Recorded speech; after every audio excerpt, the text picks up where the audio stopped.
Вы говорите о том, что человек все делает для того, чтобы урвать у другого. Ну, это наша природа, да. Понятно. А как быть с теми, кто изобретает новые методы лечения, новые медикаменты, которые спасают жизнь человека? Ну, это другой вид эгоизма. Это другой вид эгоизма. Человек, вы знаете, вы и воевали много, вы и бизнесом занимались, и благотворительными вещами. Вы знаете, что у людей эгоизм, он выражается по-разному.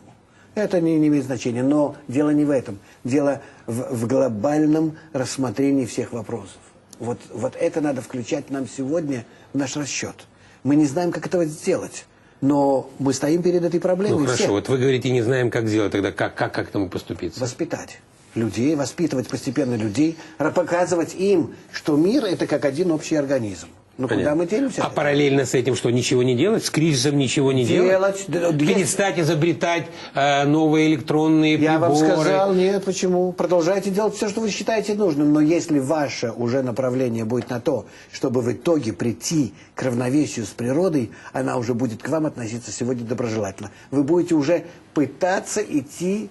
Вы наделяете природу способностью реагировать, воздействовать? Минуточку, а разве мы это, если я уроню этот стакан, он не притянется к земле, Нет, он не конечно, подчиняется закону? Да. А это те же законы, законы человеческого общества. Откуда вы их выдумываете сами, или вы их раскрываете потом в истории развития? Любые законы, а наши внутренние, все на генах устроено, все устроено на каких-то внутренних наших свойствах, которые заложены в нас природой. Мы видим сейчас по всем нашим исследованиям, что это все не из воздуха, откуда же это приходит. Или вы считаете, что это вообще откуда-то вдруг само появляется, такого же нет? Результат... Просто мы не знаем всей формулы этой замкнутой, но она есть. Есть, то есть кто-то управляет. Не кто-то управляет, сама природа управляет. Природа сама управляет. Да, конечно, но она вся замкнута, гармонична и требует от нас, чтобы мы участвовали в этой гармонии. И мы это видим на всех ее законах. Она стремится к равновесию.